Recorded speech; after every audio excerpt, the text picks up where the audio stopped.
Good morning, students. So in last video we have discussed how to make energy level diagram. I hope you have done practice. ठीक है, आपने practice की होगी किस तरह से इसे ड्रॉ करना है. तो आज हम करेंगे how to fill the electrons in these orbitals. तो अब आप देख लो किस तरह से आपको इलेक्ट्रॉन्स को फिल करना है. ठीक है, मैंने आपको बोला था कि जब आपने फिलिंग करनी है तो आपको उससे पहले आपको लेवल को लर्न करना पड़ेगा. ठीक है, तो सबसे पहले देखो क्या आएगा 1s, then 2s, 2p, 3s, 3p. ठीक है, 4s, देन 3d. एटलीस्ट यहाँ तक आपको लर्न करना है. ठीक है, उसके बाद आपको क्या ध्यान रखना है कि s की जो शेप बनाओगे, यानी जो ऑर्बिटल आप फिलिंग के टाइम पर जब लिखोगे तो इस तरह से आपको स्क्वायर बनाना है और एक ही दिखाना है, क्योंकि एस में कितने बेंचेस थे, ओनली 1. पी में कितने थे, 3. तो आपको 3 इस तरह से बॉक्स बना देना है, विद अटैच्ड होने चाहिए. डी में कितने थे, 5. तो आप इस तरह से उसको 5 बॉक्स बना दोगे. ठीक है, उसके बाद आपने क्या करना है, सपोज आप कार्बन की फिलिंग करना चाह रहे हो और कार्बन में कितने इलेक्ट्रॉन्स होते हैं, 6. तो एक ऑर्बिटल में कितने इलेक्ट्रॉन्स आ सकते हैं, मैक्सिमम 2. तो आप कितने फिल करोगे पहले यहाँ पर, 2. अब 6 में से 2 फिल हो गए हैं. अब यहाँ एस में कितने आ सकते हैं, ओनली 2. तो यहाँ भी आप कितना फिल करो, 2. अब 6 में से 2 और फिल हो चुके हैं, यानी टोटल 4 फिल कर चुके हैं. अब 2 रह गए, अब वो यहाँ आ जाएंगे पी में. ठीक है, ये तो एक तरीका है कि आपने इलेक्ट्रॉन कैसे फिल करना है. एस में 2 से ज़्यादा नहीं होने चाहिए. जब तक एस नहीं भर जाए, यानी पहला ऑर्बिटल नहीं भर जाए, तब तक आपको दूसरे में नहीं जाना है. ठीक है, तो इस तरह से आपने कार्बन के 6 इलेक्ट्रॉन्स को फिल कर दिया. पी में मैक्सिमम इलेक्ट्रॉन 6 फिल करोगे, डी में मैक्सिमम इलेक्ट्रॉन 10 फिल करोगे, इससे ज़्यादा नहीं करोगे. अब देखो इन्हें किस तरह से ऑर्बिटल में फिल करना है. तो एस में आपने कितना फिल किया था, 2. ये कर दिया मैंने यहाँ पर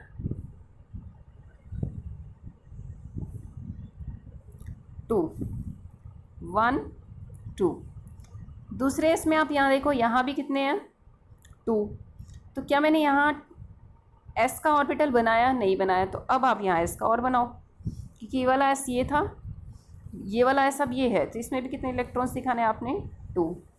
उसके बाद 2p में कितने हैं, फिर से 2. अब आपने यहाँ ध्यान रखना है कि ये 2 इलेक्ट्रॉन्स आपको इसमें नहीं भरने. पहले आप एक एक भरोगे हर ऑर्बिटल में, 1, 1. ठीक है, यानी आपने अब जो कार्बन की फिलिंग करी है 6 इलेक्ट्रॉन्स की, वो इस तरह से आपको ऑर्बिटल्स में फिल करना है. क्लियर. अब आप देख लो एक बार और, मैं लिख देती हूँ. मैंने किया 1s, 2s, 2p, 3s, 3p, 4s, यहाँ तक छोड़ दिया. अब इनकी शेप कैसे बनाओगे आप,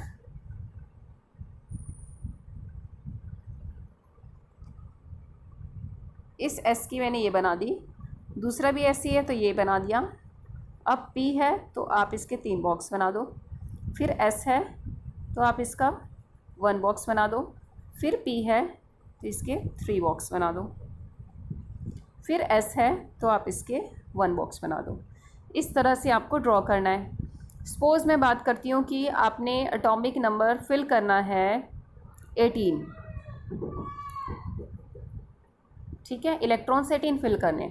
एस में मैक्सिमम इलेक्ट्रॉन कितने आ सकते हैं, 2. तो आप 2 फिल कर दो. फिर एस आ गया 2. ठीक है,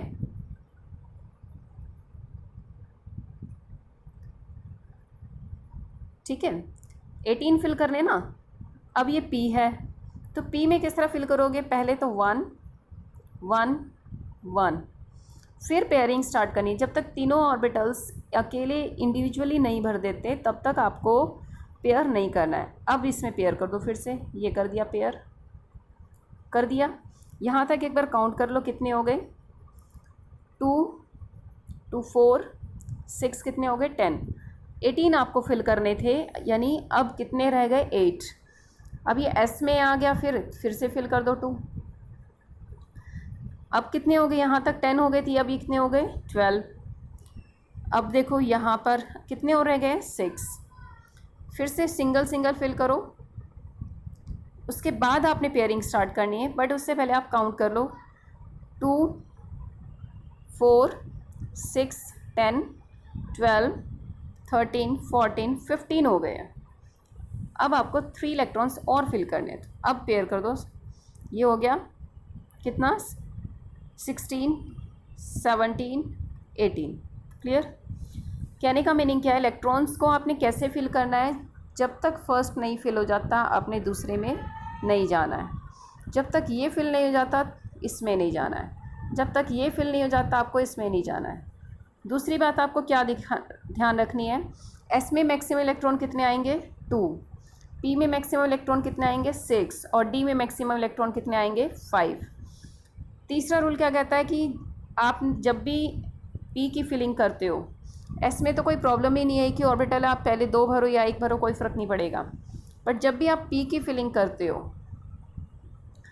अगर आपके पास 4 इलेक्ट्रॉन है तो आप कैसे फिल करोगे, 1 2 3 देन 4, इस तरह से आओगे। जब तक पहले इंडिविजुअली सारे ऑर्बिटल्स नहीं भर जाते तब तक पेयरिंग नहीं करनी है। और अगर आपके पास सपोज 5 इलेक्ट्रॉन्स है तो पहले इस तरह से करो, 1 2 3 देन 4 एंड देन 5। ठीक है, सपोज मैं आपको ले लेती हूँ डी ऑर्बिटल। डी में कितने बॉक्स बनाओगे, 5। आपको इलेक्ट्रॉन्स फिल करने हैं, इसमें मैक्सिमम 10 हो सकते हैं, 10 से ज़्यादा नहीं, तो 10 से कम नंबर ही रखूँगी। आपको 5 फिल करने, तो पहले कैसे करोगी, 1 2 3 4 5। ठीक है, आपसे बोल रही हूँ कि नहीं आपको टोटल कितने फिल करने हैं, 8। तो आपके पास कितने ऑर्बिटल्स हैं, डी में 5। ठीक है, तो अब आप क्या करो, यहाँ पर आपको कितने फिल करने हैं, 8। तो 1 2 3 4 5 6 7 8, यानी डी में पहले 3 तो पेयर्ड हो गए, लास्ट वाले अनपेयर्ड रह गए। ये होता है तरीका how to fill the electrons. तो अब देखो मैं इनके रूल्स के आपको नेम बताती हूँ। तो ये है फर्स्ट रूल, जो किसने दिया था, अफबो ने। ठीक है, इसने क्या बोला था, it states that electron occupy subshell in increasing order of their energy, और n+l रूल कि इलेक्ट्रॉन्स को आपने increasing order of their energy में फिल करना है। कैसे, अब देख लो फिर। ये आपने एनर्जी लेवल डायग्राम बनाया था, तो सबसे कम एनर्जी किसकी है, 1s, उससे ज़्यादा 2s 2p 3s 3p 4s, ये ऑर्डर है इंक्रीजिंग का। तो सबसे पहले आपने किसको फिल किया था, 1s, फिर 2s, फिर 2p। तो आप किस ऑर्डर में फिल कर रहे थे, इंक्रीजिंग ऑर्डर ऑफ एनर्जी। तो यही बोलता है अफबो रूल। बट उसने एक बात और लिखी कि n+l रूल को भी फॉलो करना है इसके ऑर्डर में। इसका मीनिंग क्या है, अब वो देखो आप। n क्या होता है, किसको बताता है, शेल को। ठीक है, n किसको बताएगा, शेल को। l किसको बताता है, सब शेल को। सपोज़ मैंने आपसे बोला कि बताओ 3s और 4s, इन दोनों में से किसकी एनर्जी कम है, आप किसकी एनर्जी कम बताओगे। एनर्जी लेवल डायग्राम को क्या आप दोबारा से रीड करोगे, उससे फिर से ड्रॉ करोगे, नहीं, आप n+l रूल से निकाल सकते हो। यहाँ 3s में n की वैल्यू कितनी है, 3, और l की वैल्यू कितनी है, 0, क्योंकि s के लिए वैल्यू क्या होती है, 0। तो 3 + 0 कितना हो गया, 3। तो यहाँ कितना है, n+l 3। 4s में देखो n की वैल्यू कितनी है, 4, और s की कितनी है, 0। तो 4 + 0 कितना आया, 4। तो किसकी वैल्यू कम है, 3, 4 ज़्यादा है, यानी 4s की एनर्जी ज़्यादा है किससे, 3s से। क्लियर? तो आप किस तरह से फॉलो करोगे n+l रूल, कि आप उसकी वैल्यूज़ को सॉल्व कर लो, तो वही एनर्जी लेवल डायग्राम को भी फॉलो करता है। आप यहाँ देख लो, एक एग्जांपल दे दिया इसने, 4s देखो, 4 + 0 4 हो गया। ठीक है, 3d के लिए देखो n की वैल्यू क्या है यहाँ, 3, और d के लिए क्या है, 2, क्योंकि आपको पता है कि s के लिए 0 होती है, p के लिए क्या होती है, 1, और d के लिए वैल्यू क्या होती है, 2। तो ये वही d लिखा है, 2। ठीक है, तो इन दोनों को आपने ऐड किया, कितना आ गया, 5। ठीक है, ये वैल्यू आ गई 5। तो किसकी वैल्यू अब देख लो ज़्यादा है, 5 ज़्यादा है, तो 3d की वैल्यू ज़्यादा है, एनर्जी ज़्यादा है किससे, 4s से। क्लियर? तो 4s की कम हो गई इससे। और बाई चांस अगर कोई ऐसा हो जाता है जिस दोनों की एनर्जी वैल्यू सेम आ जाए, तो आप कंसीडर करना कि n की वैल्यू किस में कम है। जिसमें n कम होगा उसकी एनर्जी कम होगी। तो आप यहाँ देख लो, फ्यू मोर एग्जांपल्स यहाँ पे दे दिए।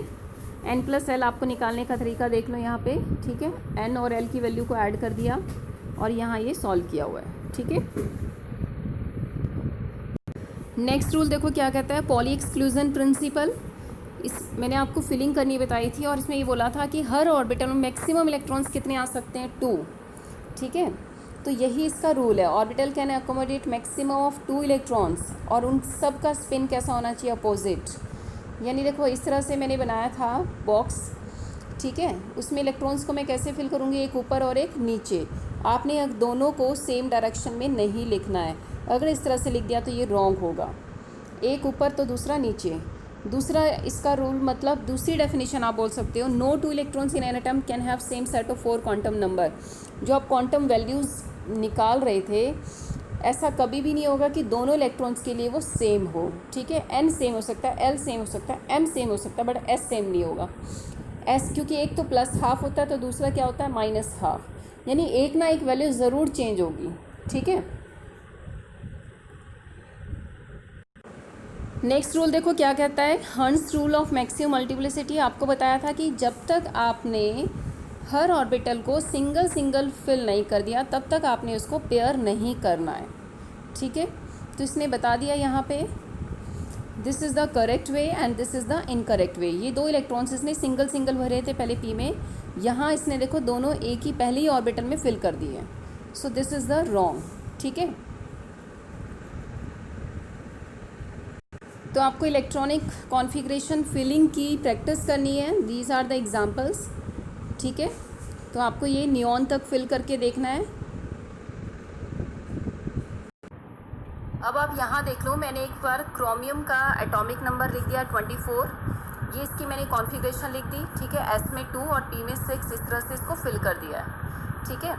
तो अब आप यहाँ देखो, इसमें मैंने यहाँ से इसको पार्ट में डिवाइड कर दिया। आप करते थे ना 2 8 8, इस तरह से मैंने इसको डिवाइड कर दिया। तो ये 2 हो गया, ये 8 हो गया, उसके बाद 2 और 6 फिर 8 हो गया। अब आउटर मोस्ट इलेक्ट्रॉनिक कॉन्फ़िगरेशन क्या आई हमारी, 4s2 3d4, ठीक है। अब आप देखो यहाँ पर क्रोमियम के अंदर एक एक्सेप्शनल कॉन्फ़िगरेशन आती है। किस तरह से कि हम इसको 4s2 3d4 ना लिखकर बल्कि कैसे लिखेंगे, 4s1 3d5। आपने एक इलेक्ट्रॉन यहाँ से यहाँ शिफ्ट कर देना है। क्यों करना है, क्योंकि जो s है ना उसमें मैक्सिमम इलेक्ट्रॉन कितने आते हैं, 2, और हाफ फिल्ड अगर आप कहते हो तो कितने होंगे इसमें, 1। भी फुली फिल्ड हो गया तो 2 और हाफ हो गया तो 1। d के अंदर जो मैक्सिमम होते हैं, d ऑर्बिटल मैक्सिमम कितने आते हैं, 10, और अगर इस ये हाफ हो तो इसमें कितने आएंगे, 5। यानी s में अगर या तो वो हाफ हो या फुली हो तभी वो स्टेबल होता है। इसी तरह से d भी हाफ या फुल हो तभी वो स्टेबल होता है, ठीक है। किसी भी सबशेल की बात करें तो वो हाफ और फुली फिल्ड होने पर ज़्यादा स्टेबल होता है। तो यहाँ देखो, जब आप इसको देख रहे हो, इसके अंदर s तो फुली फिल्ड है, स्टेबल है, बट d नहीं है। बट अगर मैं यहाँ से इस इलेक्ट्रॉन को यहाँ ट्रांसफ़र कर देती हूँ तो 1 और 5 ये हाफ फिल्ड हो गया और ये भी हाफ फिल्ड हो गया, तो ये अब कैसा हो गया है, स्टेबल। इसीलिए अब इसकी कॉन्फ़िगरेशन में क्रोमियम का पूछा जाता है बहुत बार कि बताओ क्रोमियम की कॉन्फ़िगरेशन हम कैसे लिखेंगे। तो आप लास्ट में 2 और 4 की बजाय क्या लिखोगे, 1 और 5। क्लियर।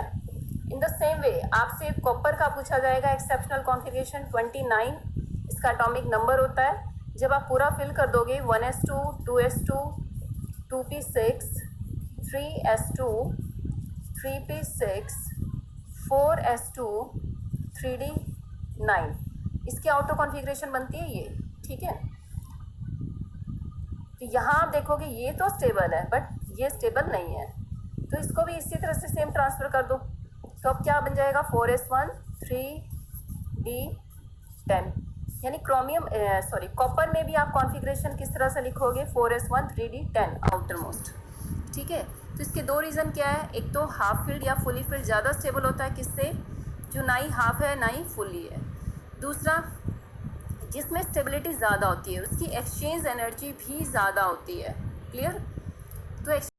तो अब आप देख लो किस तरह से एक्सचेंज एनर्जी को आप एक्सप्लेन करोगे। ठीक है, यहाँ देखो आपने किया था उसमें क्रोमियम में 4s2 3d4 आपने एक इलेक्ट्रॉन यहाँ से यहाँ ट्रांसफ़र कर दिया था, ये हमने कर दिया इस केस में। ठीक है, जब आपने ट्रांसफ़र किया तो हर ऑर्बिटल में एक एक इलेक्ट्रॉन्स आ गए। ठीक है, तो जितने इलेक्ट्रॉन्स आएंगे वो आपस में एक दूसरे को क्या करते हैं, एक्सचेंज। जब जितने बार वो एक्सचेंज करेंगे उतने बार उसके अंदर क्या होगी, एनर्जी रिलीज़ होगी। ठीक है, और जितनी ज़्यादा एनर्जी रिलीज़ होगी वो उतना स्टेबल होगा। ठीक है, तो यही होता है कि व्हाट इज़ एक्सचेंज एनर्जी। जब वो आपस में इलेक्ट्रॉन्स एक्सचेंज करते हैं अपनी पोजीशन को तो उससे एनर्जी रिलीज़ होती है, और वो एनर्जी जितनी ज़्यादा रिलीज़ होगी उतना ही वो स्टेबल होगा।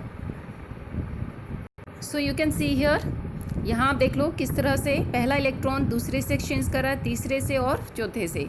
ठीक है, तो यहाँ कितने एक्सचेंज हुए, 3। सेकंड अपने से आगे वाला 2 से एक्सचेंज कर रहा है, फिर यहाँ 2। ठीक है, ये फिर 1, तो 3 2 1 टोटल देख लो। इस केस में देख लो, इसमें टोटल एक्सचेंज पहले में 4 हो रहे हैं, फिर कितने हो रहे हैं, 3, फिर 2, फिर 1। तो ज़्यादा किस में हुए, नीचे वाले में, बजाय किसके, ऊपर वाले के। तो जितनी ज़्यादा एक्सचेंज एनर्जी होगी उतनी ज़्यादा वो स्टेबल होगा। So you can read here, तो यहाँ आप देख लो किस तरह से इसने बता दिया है क्रोमियम एंड कॉपर। ठीक है, क्रोमियम की कॉन्फ़िगरेशन बता दी, इसको इस तरह से लिखना है और इसको आपने इस तरह से लिखना है। दूसरा रीज़न आपने क्या देना है, ठीक है, stability on the basis of symmetrical distribution of electrons, ये आपने एक्सप्लेन कर देना है। ठीक है, यहाँ लिख दिया stability due to exchange energy. Clear? तो आप देखना बहुत बार कॉम्पिटिटिव एग्ज़ाम में भी सबसे ज़्यादा क्रोमियम एंड कॉपर की कॉन्फ़िगरेशन पूछी जाती है, क्योंकि ये एक्सेप्शनल केस आता है कि हमें किस तरह से इसे फिल करना है, किस रूल को फॉलो करते हुए। Clear? So here your chapter is completed. Thank you.